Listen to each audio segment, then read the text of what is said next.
statistics. So, all right, what have we talked about so far?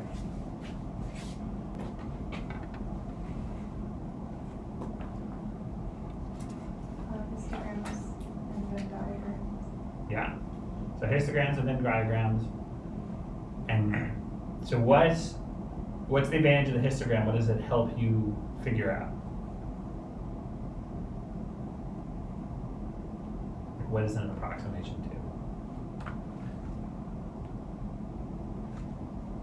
The probability distribution function. Right. The probability distribution function, or in the continuous case, the probability density function. Great. And then what about the Venn diagram? So what's different about the Venn diagram and the histogram? Things can be in like multiple bins rather than just one. Exactly. So in a histogram, you just put an X in whichever bin something's in, but we don't think about things simultaneously occupying two different sets in a histogram. It's just, I mean, conceivably somebody could figure out a way to do it, but like, it's too complicated. The Venn diagram is beautifully designed to think about that concept. And so in that, we then came up with a few important notions: mutual exclusion, independence, and Bayes' theorem. So what do those three things tell us about?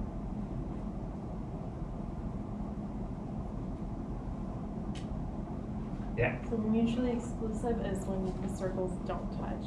Yeah. Yeah, someone else can take the other two. Well, you can tell me, is mutual exclusion the same as independence? No. In fact, they're kind of mutually exclusive.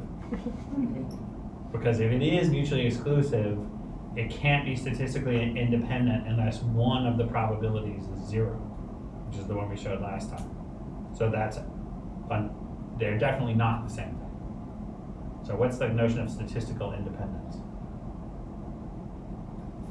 That's when there like is some overlap, but it's like well proportioned, so that the probability of one given the other one is the same as the probability of the first one in the first place.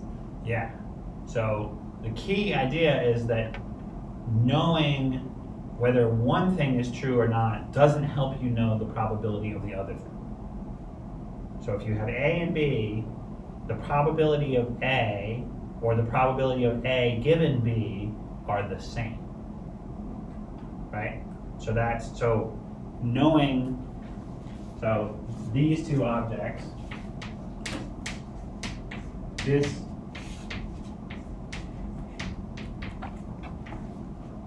that's what independence means. So in that case, A is independent of B. Okay, so what's Bayes' theorem? I still kind of don't know what it is. But the only thing I remember is you saying that the outcome of the experiment right now focuses on the previous outcome. Exactly. It's the other thing.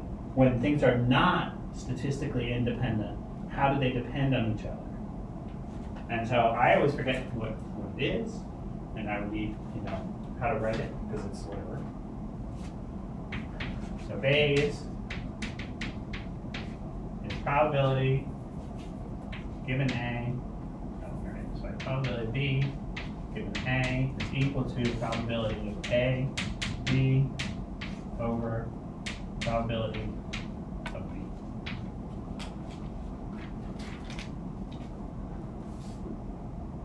Okay. So, which one is this? Let's draw our Venn diagram. Here's A, here's B, here's AB, here's the whole world. So which one is probability of AB? This guy versus the whole world. Which one is probability of B? This guy versus the whole world. Which one is probability of A given B? Probability of AB over probability of A? Close. Probability of AB versus probability of B. So it's how big is this one inside of this one? So this guy, so it's helpful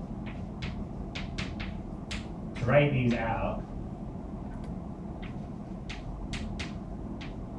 like that kind of thing. Just like how much area or how many number of results fall in here versus the total. Like just to think, go backwards from the probabilities. And then this probability is the probability of A, but it's not the probability of this probability, it's the probability of A given that B is true. So it's within the sphere of things where B is true, it's the probability of A. So what does independence look like then in terms of this formula? If PB of A equals P of A, what does that say about PAB?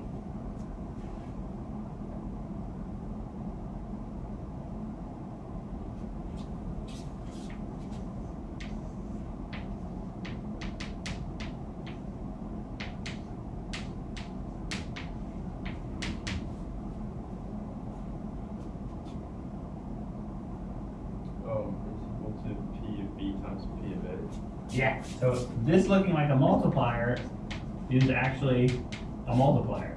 It looks like you distribute, but of course we know that that's not the right way to win, but that's just notation. We could have written that totally differently.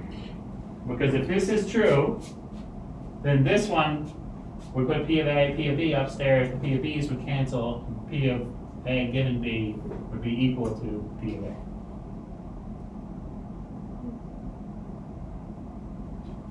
And this is kind of a funny thing because it's like, this is the ratio of this to the whole domain, this is the ratio of this to the whole domain, and this is the ratio of this to the whole domain. So, like, it's something about the fractions, all those fractions, the relative sizes, like Gene said before. Does that make sense to everybody? Okay. So,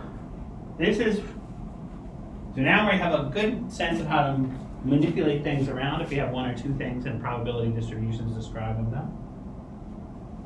Now, before we go on to the fun stuff, the fun modern stuff of how we would do this in the real world, we will quickly diverge into the old-fashioned statistics, but still an important thing if you're guessing what kind of statistical probability distribution functions things might have. So these are called parametric probability distribution functions, or parametric distributions. So it's kind of like, if you think about our histogram, whatever, 3 bends, number of occurrences, like if we plotted those and then we made a function rather than that, what are some functions that would be commonly occurring?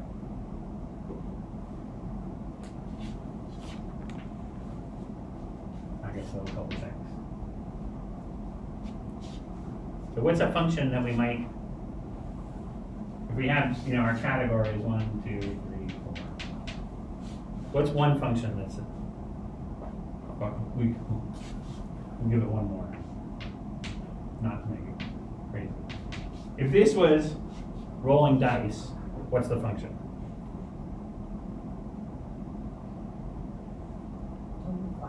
Totally flat, because if the dice aren't loaded, getting any number has the same likelihood. So that's straight line. That's called the uniform distribution.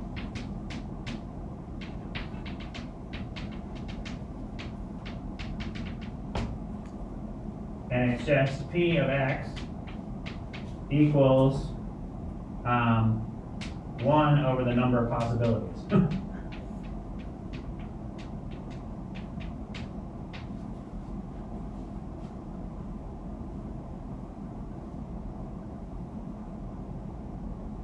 Right? Or we could think of it in the continuous case, where it's a density function of X, and then it's what we need something that's constant, and when we integrate it, we get 1, right? So this is the sum over all the number of possible, will give us 1 in this case. This one's the integral, so we want it to be like 1 over the integral of dx from min to max. So just the integral of all the possibilities over Because if I integrate this thing again, this is a constant. This will eventually, over the integral, equal that, and then it's done. Okay? So what are some physical processes that have a uniform distribution?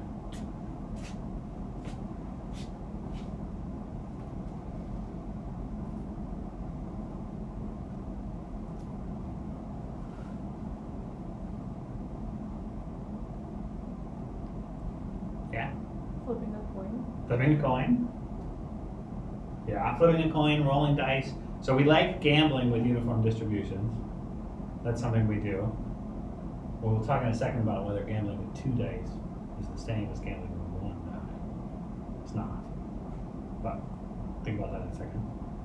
But flipping a coin is definitely one. What about a geophysical process?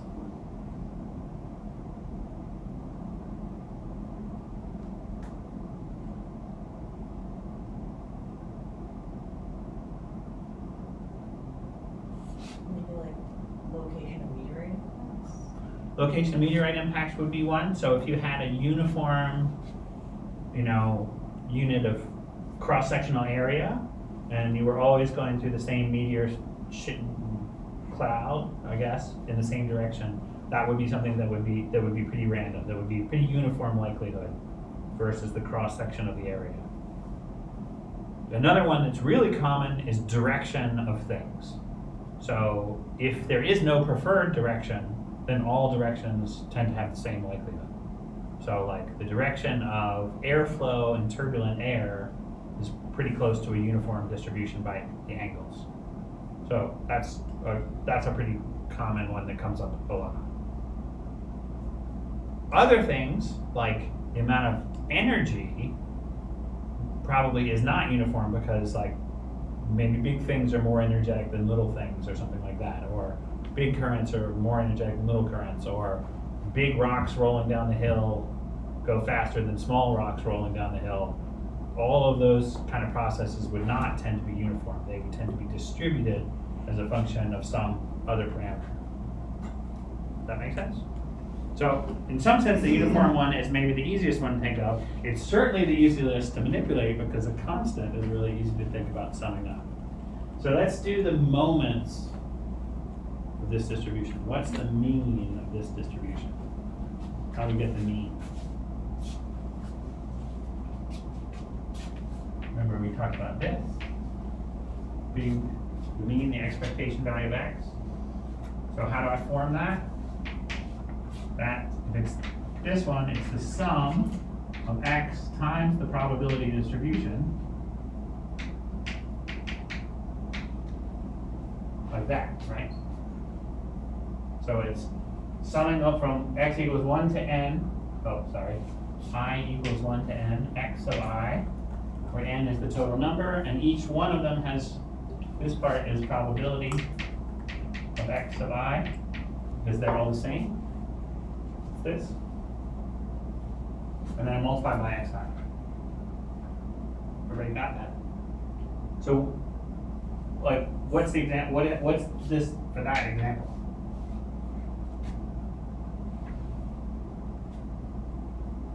I get 1/6 for the 1 over n, and what do I do when I multiply 1/6 times 1 plus 1/6 times 2 plus 1/6 times 3 plus 1/6 times 4, etc.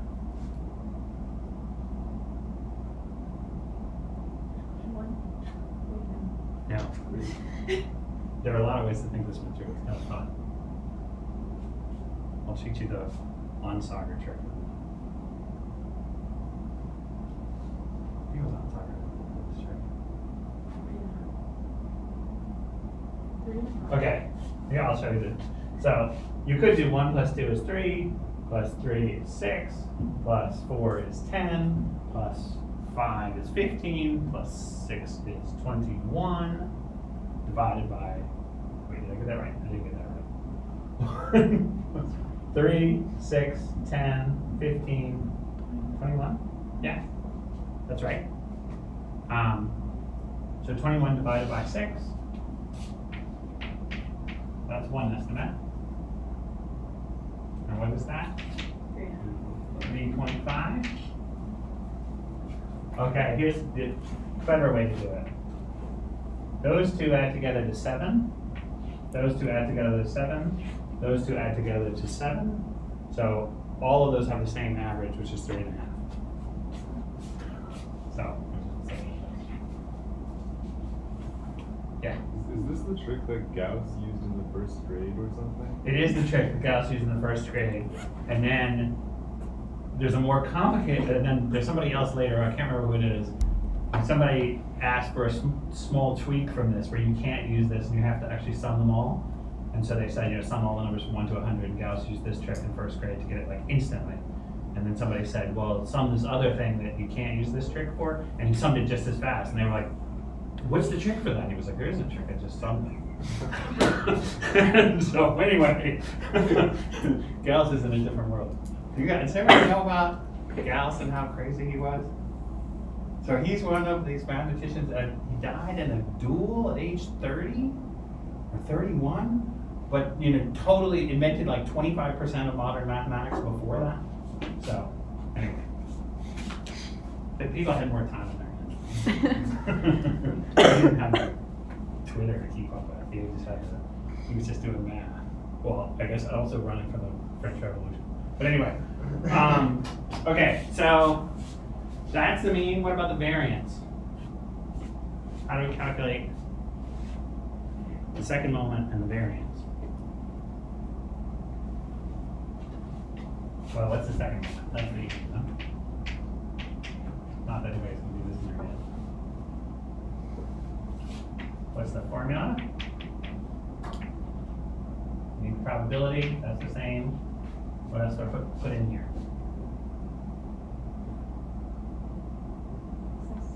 Xi squared. So that's 1/6 times 1 squared, 1/6 times 2 squared, plus 1/6 times 3 squared, plus 1/6 times 4 squared, plus 1/6 times 5 squared, plus 1/6 times 6 squared. So 1 plus 4 plus 9 plus 16 plus 25 plus 36, which is a big number, divided by 6.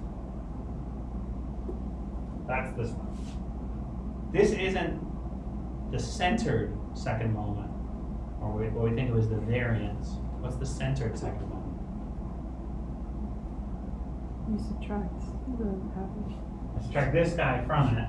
So I can do it either before I do the operation, like this, squared and then averaged, or we already showed that it's true that I could do it this way, and I get the same thing. So whatever this is, we can plug it into this and get the variance. And then the third moment could give us the skewness, and the fourth moment could give us the kurtosis, and off we go. Okay? One of the homeworks is to calculate these for, I don't remember how many dense there are, but one of them. How's it different if we did the integrals? If we were doing the probability density function.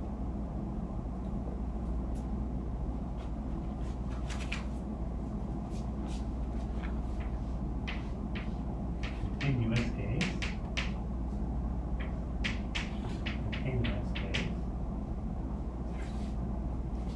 So I want to write now the expectation value of x is equal to the integral of x times rho of x dx from the minimum to the maximum. Right? That's the way we do our expectation value. And in this case, rho of x is constant. So that's equal to the integral min max x dx divided by min max dx.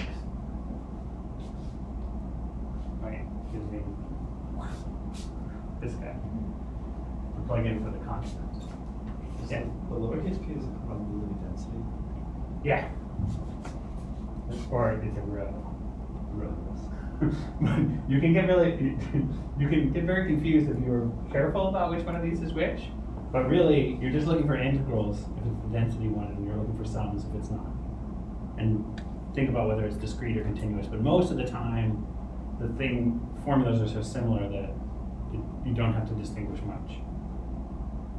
So can we do that integral?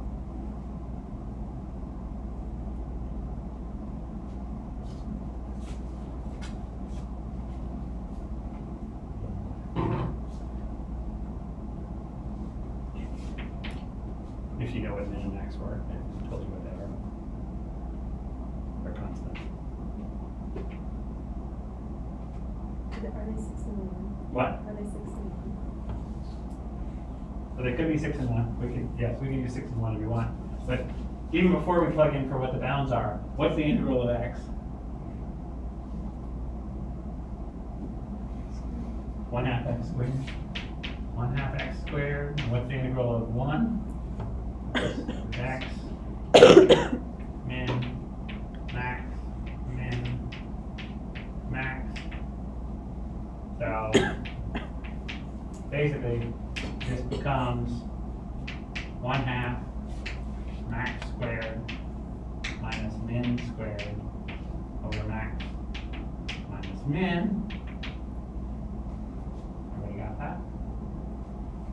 And I could actually factor this.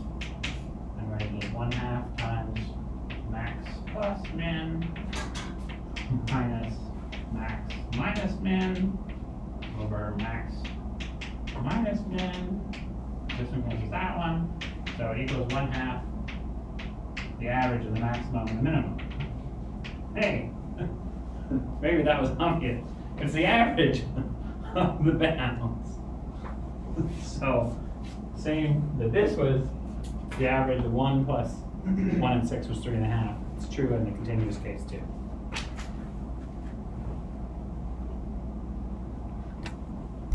And so, can we do this in that case? Will it be easy?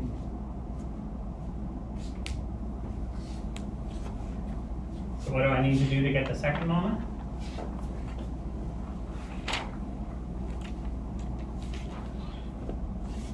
The integral of what? And max, min, max, rho x.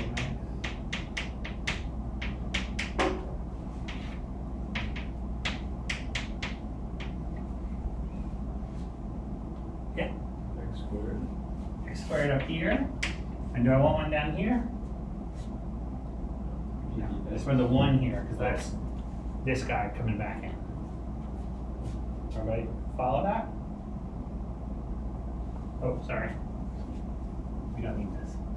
Because that was what 1 over this was the probability density. Alright. So what's the integral of this one?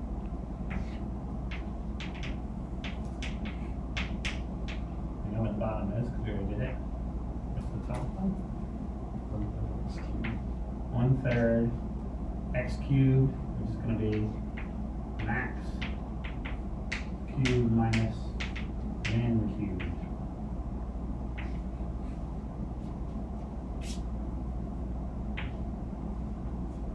And so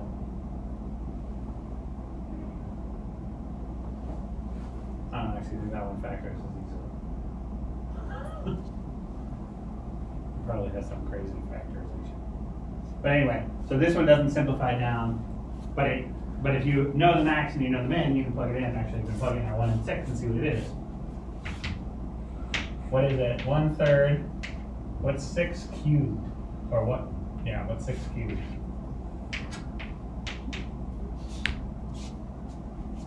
Six squared is 36. 6 cubed. I believe you guys. That's close enough. What's 1 cubed? That one I'll do. I won't let you go on that one. I'll do that one for you. Okay, so it's something like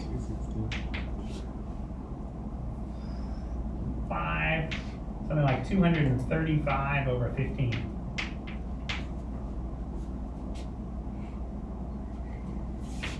Which is like 15 goes to 85, 4 or 5 and change times. Something like 50.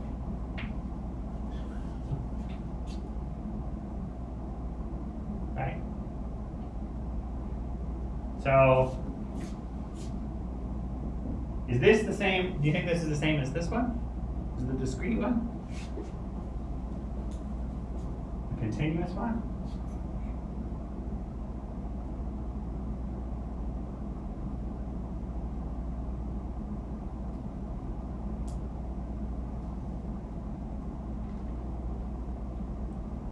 Under what conditions? Under this, exactly this condition. So I'm basically asking you to compare this funny formula with this funny formula.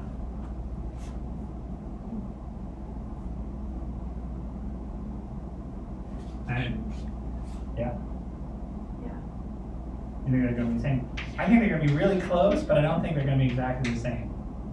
I guess the way I'm thinking of it is 1, 2, 3, 4, 5, 6. So one of them is going to be like is going to be like a quadratic points, like this. And then the other one is the straight line that goes through them. And you're asking essentially whether their average is the same. So it might not be exactly the same, but it should be pretty close. Does that make sense?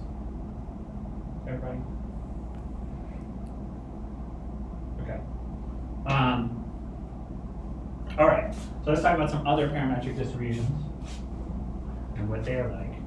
So this one is the fun one because we can do all the integrals. The other ones you have to work a lot harder to do the integrals.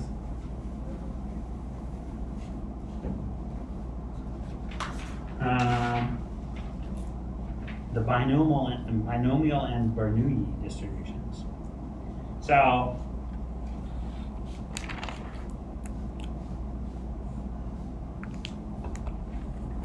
the binomial distribution is the probability of finding X successes in N independent experiments with a probability of success P. All right, that sounds totally insane. So what does that mean? One of the people that normally talk about is coin flips. So if we're flipping coins, X successes. So let's say heads is success. So what's the probability of finding heads? 1/2, right? How about if we flip a coin 10 times and we have N successive experiments? So the probability of finding N P equal to this funny thing, N choose X, P to the X, 1 minus P to the N minus X, or to write it more familiarly, N factorial over X factorial, N minus X factorial, P to the X, 1 minus P to the N minus X factorial. Okay. So X equals number of successes. N equals number of experiments. P is probability of success in each experiment.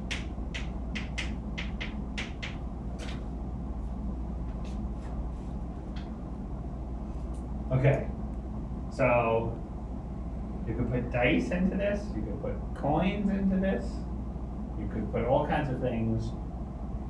This is, the key here is that the number of experiments and the number of successes out of that number of experiments, not worrying about which order they're in, is the key measured parameter. So you flip a coin 10 times, how likely are you to get 2 tails? You flip a coin 10 times, how likely are you to get 7 tails? That's the kind of thing that this distribution helps you come out with. Or you roll a die 10 times, how likely are you to get 5 sixes? Like, so what do you think this distribution looks like?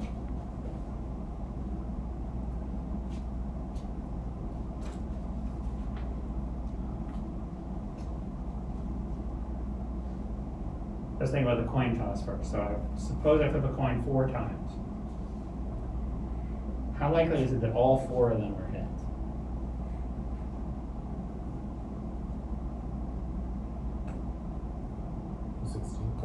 One out of 16. 1 out of 16, all 4 of them are tails.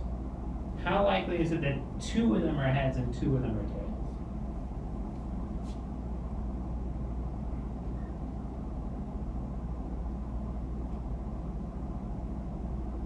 Is it more likely or 1/16? It's more likely. Why is it more likely? Let's think about it this way.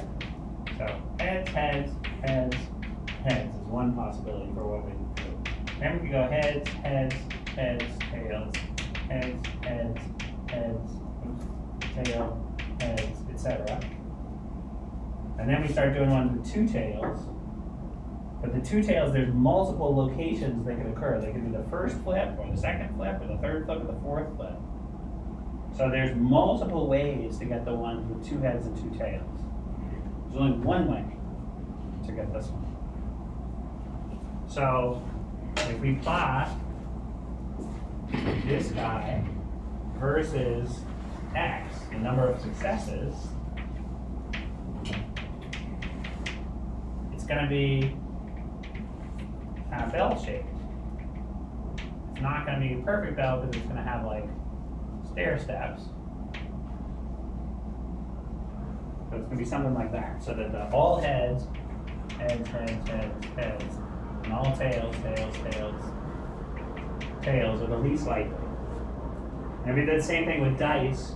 Rolling 2 1s or 2 6s is kind of unlikely, or rolling 2 of anything is actually unlikely versus the ones that have 2 possible combinations, A, B, and B, A. Does that make sense, everybody? So that's the kind of thing that this measures. And it's starting to give us a sense that things like to be in the middle when you repeat them. Okay? The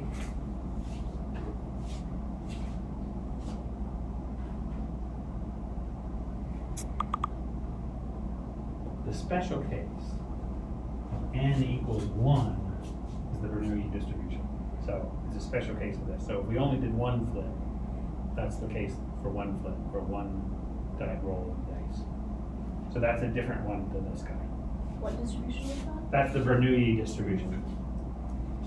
The single experiment with a yes or no outcome. So it's called a Bernoulli trial. A repeat of Bernoulli trials is this binomial distribution, this guy. All right. So, for those of you who are anticipating things that might come up, so we talk about combinations and permutations. Let's come back to that next time. But what do you think happens if I make a whole huge number of these? What do you think that is going to become?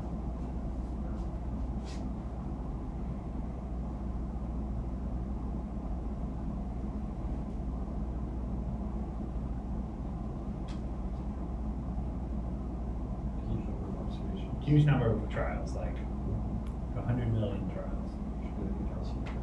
Should be like a Gaussian curve. So a lot of things, this being one of them, where you repeat an experiment that's drawn independently. Every experiment's independent, doesn't rely on the results of previous experiments, and from the same distribution, identically distributed things. So in this case, it's the distribution of just hit or miss, based on P. That, the average number of successes from that will tend to go to a Gaussian distribution. It's true in a lot of other things. It's something called the central limit theorem.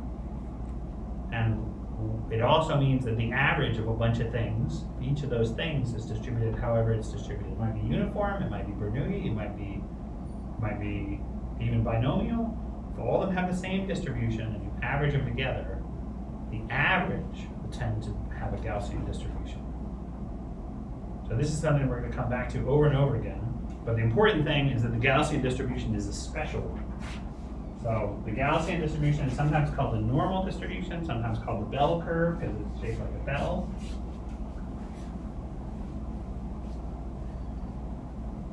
And so we're just going to draw it, and then we're going to spend next time talking a lot about it. So it looks like this, and this is x. This is the probability of x. So it's given a mean normally, and then there's a parameter that describes how wide it is. That's usually called sigma. And those are the two parameters. So if you have a mean and you have sigma, you have the whole thing. And the function is v of x given sigma and mu 1 over sigma square root of 2 pi e to the minus x minus mu squared over 2 sigma squared.